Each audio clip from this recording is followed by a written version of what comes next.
यमुनानगर में anti narcotics की team नशे को जड़ से खत्म करने के लिए लगातार नशा तस्करों पर शिकंजा कस रही है ताकि जिला नशे से मुक्त हो। टीम ने बोलेरो गाड़ी में घूम रहे 3 नशा तस्करों को एंटी नारकोटिक्स सेल की टीम ने गिरफ्तार किया है। जब गाड़ी की तलाशी ली गई तो वहां से एक देसी पिस्टल और 9 जिंदा राउंड बरामद हुए हैं। इसके साथ ही 30 ग्राम स्मैक भी मिली है, जिसकी कीमत करीब 1 लाख रुपए बताई जा रही है। पुलिस ने मामले में विभिन्न धाराओं में केस दर्ज कर मामले की जांच शुरू कर दी है। आरोपियों के खिलाफ पहले भी विभिन्न मामले दर्ज है। आरोपी पहले भी नशा तस्करी में गिरफ्तार हो चुके हैं, लेकिन जेल से बाहर आते ही फिर से नशे की तस्करी शुरू कर दी। तीनों आरोपी आपस में दोस्त हैं, वो इकट्ठे ही नशा तस्करी करते हैं। आरोपी उत्तर प्रदेश से नशे की तस्करी करते हैं और हरियाणा के यमुनानगर में आकर युवाओं को नशा बेचते हैं। नशा तस्कर यूपी से अवैध हथियार लेकर आए थे और आगे इसे सप्लाई करना था। पूरे डिस्ट्रिक्ट का, और उसमें सभी टीम्स हमारी एक्टिव थी। उसी जो नाइट डोमिनेशन के दौरान कार्रवाई करते हुए एंटी नारकोटिक्स जो जिला यमुनानगर का है, उन्होंने कार्रवाई करते हुए एक एनडीपीएस का केस रजिस्टर किया है, जिसमें 3 आरोपी, मैं फॉर रेफरेंस पर्पस बता देता हूँ। रजत उर्फ पंडित है, जो वर्कशॉप एरिया का है। परवेज सन ऑफ कामिल है, एक शोएब है। इन 3 व्यक्तियों को शास्त्री कॉलोनी एरिया से नैप किया है on the basis of suspicion of NDPS, और इनके पोजीशन से 20 ग्राम स्मैक बरामद हुई है और एक गाड़ी जो ये यूज़ कर रहे थे, और उसी ऑपरेशन के दौरान इनसे एक अवैध पिस्टल जो 32 बोर का है विद 9 लाइव कार्ट्रिजेस जिंदा राउंड जिनको हम बोलते हैं, वो बरामद हुए हैं। और उसी पे कार्रवाई करते हुए नारकोटिक्स सेल की टीम ने इनको गिरफ्तार किया है। एक बोलेरो गाड़ी रिकवर है और स्मैक के साथ एक पिस्टल और 9 जिंदा कारतूस बरामद हुए हैं। और ये सब व्यक्ति हैं, इनकी प्रीवियस क्रिमिनल हिस्ट्री भी है। फॉर रेफरेंस, एक के खिलाफ 8 मुकदमे, एक के खिलाफ 5 मुकदमे और एक के 2 मुकदमे हैं। ये एक केस है जिसमें नारकोटिक्स सेल ने कार्रवाई की है। दूसरा केस हमारा एक्साइज का है, जिसमें एक अन्य व्यक्ति है, जैकी सन ऑफ रण सिंह, दड़वा गांव का रहने वाला है। इसकी पोजीशन से जो अवैध शराब है 34 बोतल प्लस 280 पौवे एनवी रसीला माल्टा के बरामद किए हैं, और उसको हमने नैप किया है। और उसके जो ये एक्टिवा इसको जो इलिसिट लिकर है उसको ट्रांसपोर्ट करने के लिए यूज़ कर रहा है, उसको भी हमने इसकी पोजीशन से रिकवर किया है। ये दोनों ही कार्रवाई एंटी नारकोटिक्स सेल द्वारा की गई है।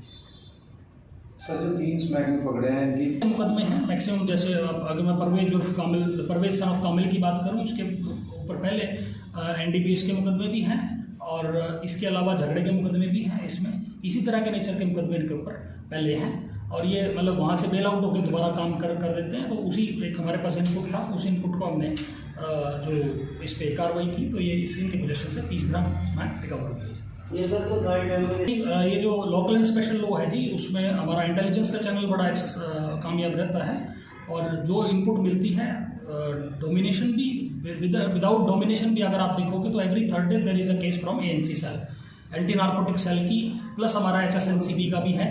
नशे की पब्लिक का सपोर्ट बड़ा रहता है जी। पब्लिक की जितनी भी इनपुट आती है उसको हम अपना इंटेलिजेंस चैनल एक्सरसाइज करते हुए, अगर वो एग्जैक्ट इन्फॉर्मेशन है तो in the presence of duty magistrate हम रिकवरी इंश्योर करते हैं। आगे भी इसी तरह की कार्रवाई जारी रहेगी। पब्लिक से हमारा अपेक्षा ये रहेगी कि हमारा सहयोग करिए, बिकॉज ये नशा ऐसी बीमारी है जिसमें मतलब काफ़ी घर बर्बाद हो गए हैं और ये फैल ही रही है। इसको रोकने के लिए पब्लिक सहयोग अपेक्षित है। पब्लिक भी हमें हेल्प करती है। जो इन्फॉर्मेशन हमें मिलती है उसके लिए हम उसका नाम भी सीक्रेट रखते हैं, और जो कार्रवाई होती है वो पुलिस विभाग की तरफ से होती है। तो इसमें कोई भी सामने आके अपना पक्ष रख सकता है, प्लस हमें इन्फॉर्मेशन दे सकता है। अगर ये लगता है कि उसको कि मेरा नाम आएगा, तो उस चीज़ की चिंता करने की जरूरत नहीं है। इसी तरह की कार्रवाई नशा का जो कारोबार करते हैं प्लस तस्कर हैं उनके खिलाफ जारी रहेगी। यही है जी, मेरे ख्याल से मैं इस चीज़ को क्लियर कर चुका हूँ। यदि आपको लगता है कि आपकी दुश्मनी होगी या कुछ ऐसे डरने की जरूरत नहीं है। यहाँ मैं बैठा हूँ, being the nodal officer incharge of ANC cell, मैं और मेरे साथ इंचार्ज भी बैठे हैं यहीं। आप डायरेक्टली आके हमें बता सकते हैं, कोई आपको फ़ोन करने की सूचना नहीं, कहीं भी आपका नाम नहीं आएगा। इन्फॉर्मेशन आप दीजिए, वो इन्फॉर्मेशन हमारे पास 2 तरह की इन्फॉर्मेशन आती है जी, सही भी आती है, गलत भी आती है। तो वो गलत इन्फॉर्मेशन कोई अपनी रजिस्ट्रेशन बता रहा है, उसको पहले हमें वेरीफाई करना पड़ता है भाई उस आदमी का चाल चलन कैसा है। जैसे इसी केस को ले लीजिए आप, इसमें आप एक आदमी के खिलाफ 7-7 8-8 मुकदमे हैं, वो तो सत्यापन हो रहा है कि वो इसी तरह का कारोबार करते हैं।